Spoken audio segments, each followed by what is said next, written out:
What is phytoremediation? Phytoremediation uses plants to clean up contaminated areas. Plants can help clean up many types of contaminants, including metals, pesticides, explosives, and oil. It uses the capacity of some plants to absorb, accumulate, volatilize, or stabilize contaminants in soil, air, and water. Advantages and disadvantages. There are some disadvantages, like deficiency, that is restricted to areas which are as deep as the roots of the plants being used. Also, it may take several years to clean up a site, but it's a low-risk and attractive method as it is cheaper than the traditional methods. Even though phytoremediation is limited to sites with low to medium contaminant concentration, this process needs no maintenance and can eliminate up to 95% of pollutants in many cases. How does it work depending on the nature of the contaminant? Depending on the nature of the contaminants, there are two types of metabolic routes which plants can follow. In both cases, the contaminants are accumulated in the backfields.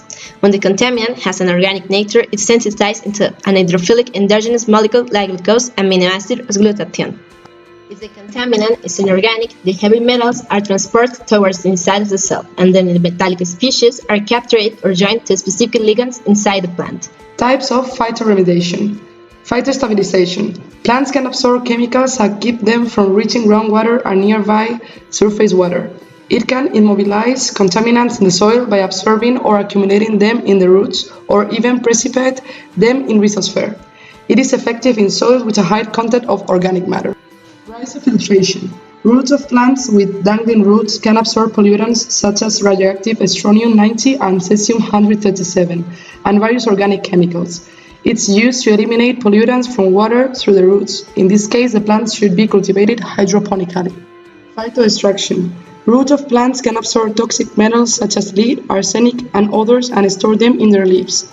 Plants can then be recycled and harvested and incinerated. Phytovolatilization. Trees and other growing plants can absorb water with organic and inorganic pollutants.